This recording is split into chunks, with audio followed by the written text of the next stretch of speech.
Number one, Azane Kaka number one. Bonjour et bienvenue à tous. Beaucoup de contes de fées et de mythes parlent de trolls qui vivent sous les ponts. Généralement, ces créatures ne sont pas du tout sympas.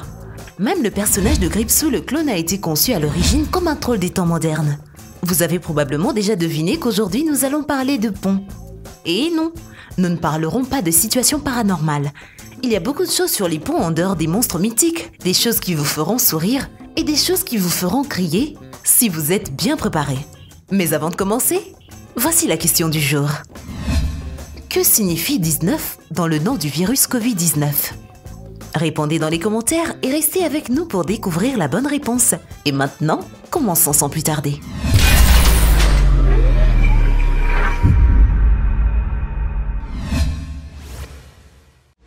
Et surtout, n'oubliez pas d'aimer et de vous abonner pour ne rater aucune de nos vidéos.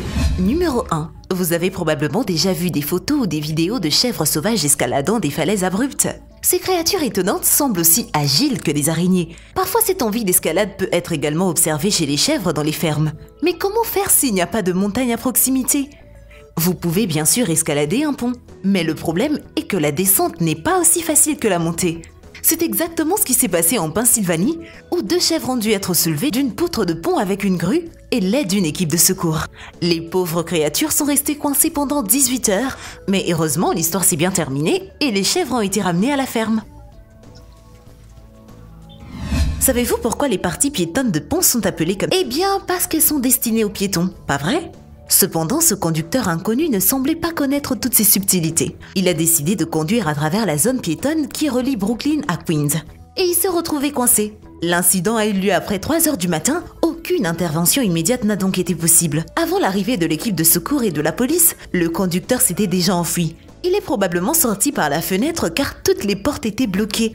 Plus tard, on a découvert que la voiture bloquée avait été volée la veille de l'accident. Il a fallu plusieurs heures et des véhicules spéciaux pour dégager le véhicule hors du pont. Nous espérons que la voiture a été rendue à son propriétaire légitime après ça. Il est normal que certains camions se retrouvent coincés sous les ponts, mais que dire d'un avion ? Quoi ? Un avion ?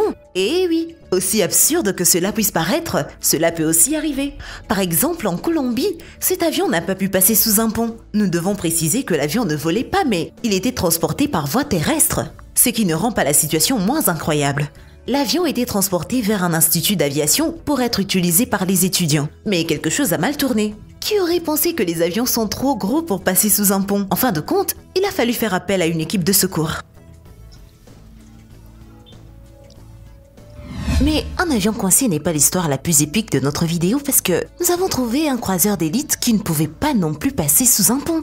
Le capitaine du luxueux bateau de croisière, le Pearl No. 7, s'est écrasé sous un pont Wanju en Chine orientale. L'accident a endommagé la cheminée du bateau. Ce qui n'est pas surprenant car le bateau est énorme. Il fait 158 mètres de long et 7 étages de haut. L'exploitation de cet énorme navire de 44,2 millions de dollars n'est pas facile, surtout s'il y a des ponts sur votre route. Peut-être le capitaine du paquebot était-il habitué aux croisières en mer et ne s'attendait-il pas à rencontrer un obstacle lors de son voyage sur le fleuve. D'ailleurs, la collision n'a pas seulement été ressentie par le paquebot. Des témoins ont rapporté que le pont avait été secoué par l'impact.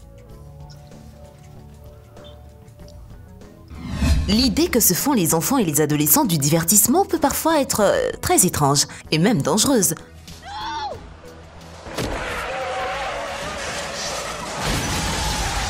Un groupe d'adolescents lançait des pierres d'un pont sur une route très fréquentée et ils ont été enregistrés.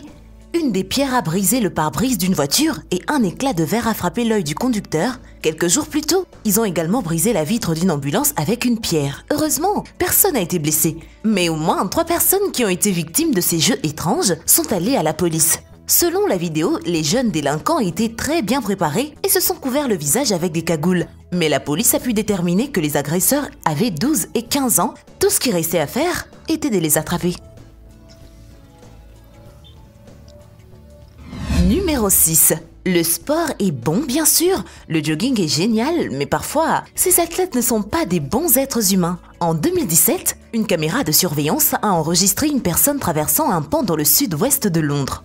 Tout semblait normal, mais soudain, l'athlète a décidé de pousser une femme qui se trouvait sur son chemin. Pourquoi ferait-il cela ? Nous ne savons pas vraiment. Il y a beaucoup de places, il aurait pu facilement passer outre, mais au lieu de cela, le coureur anonyme a décidé de supprimer l'obstacle et en conséquence, la femme de 33 ans est non seulement tombée, mais elle a presque été heurtée par un bus. L'histoire aurait pu se terminer de manière très tragique si ce conducteur n'avait pas bien manœuvré pour l'éviter. Heureusement, la femme n'a pas été blessée. Environ 15 minutes plus tard, le jogger est retourné sur le même pont et la victime a essayé de lui parler pour savoir pourquoi il l'avait poussé. L'homme ne s'est même pas arrêté. C'est comme s'il l'avait pas reconnu. Malheureusement, malgré une enquête approfondie, la police n'a pas pu découvrir son identité. Si vous avez déjà vu un pont-levis, vous avez probablement pensé à quel point il serait génial de sauter par-dessus.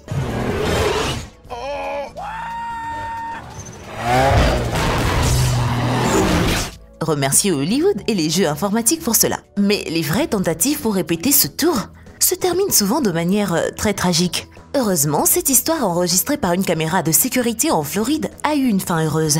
Le conducteur s'approche du pont sans ralentir, puis brise la barrière de protection et saute par-dessus le pont-levis presque ouvert. Heureusement, le pont n'était pas complètement levé, mais ne pensez pas que c'était intentionnel. Il y a des chances que le conducteur James Montano, 29 ans, ait quitté la route des yeux pendant quelques secondes et n'ait pas remarqué. C'était clairement une erreur à ne pas répéter.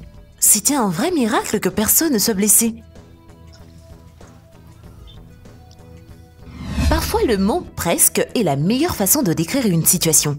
Il l'a presque atteinte, il l'a presque faite. C'est certainement l'une de ces situations dans une vidéo enregistrée à Miami.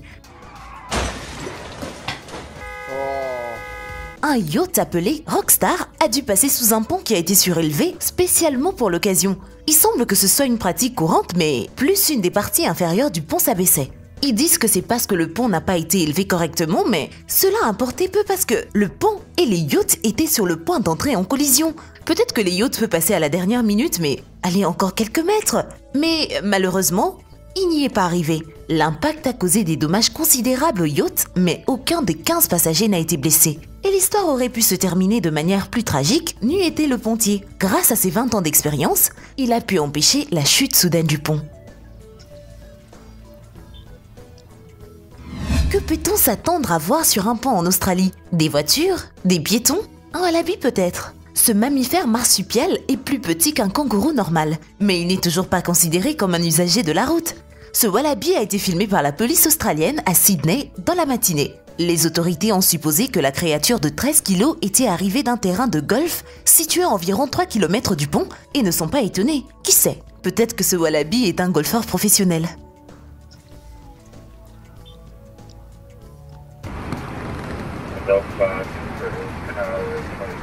L'un des indices de pont les plus célèbres est l'effondrement du pont de Tacoma. Le pont de Tacoma a été construit à Washington dans les années 1930 et ouvert le 1er juillet 1940. Il a été conçu pour être le pont le plus flexible du monde et les ingénieurs croyaient que tout était parfaitement calculé. Le pont était considéré comme absolument sûr, mais finalement on a découvert que tous les facteurs n'étaient pas pris en compte. Le 7 novembre 1941, un vent fort a frappé la région et le pont a été fortement secoué. Le premier accident s'est produit vers 11 h, affectant la surface du béton. Quelques minutes plus tard, une section de 600 mètres du pont s'est détachée. À ce moment-là, le pont se balançait sauvagement d'avant en arrière, comme s'il dansait. Et finalement, il s'est effondré de façon surprenante. Le processus a été enregistré par Barney Elliott, le propriétaire d'un atelier de photographie local. En 1998, ces images ont été classées dans le registre national des films. Même aujourd'hui, les images de l'effondrement sont montrées aux étudiants en ingénierie et en architecture pour les avertir des erreurs potentielles. Et pour finir, voici la séquence du jour. Une vidéo enregistrée en Indonésie. Pendant la pêche, les habitants ont trouvé quelque chose sous le pont qui ne ressemblait pas à un poisson. Le pêcheur a attrapé un cycliste et sa moto, malheureusement. Nous ne savons pas comment le gars a fini dans l'eau avec son véhicule. Le principal est qu'il a été sorti à temps et même le moteur semble être intact. Et voilà, c'est tout pour aujourd'hui. Merci d'avoir été avec nous. Avant de nous quitter, la réponse à la question du jour, c'est parce que le Covid-19 a été découvert en 2019. Eh bien, merci d'avoir suivi cette vidéo et surtout, n'oubliez pas d'aimer et de vous abonner pour ne rater aucune de nos vidéos. Quant à moi, je vous dis bye bye.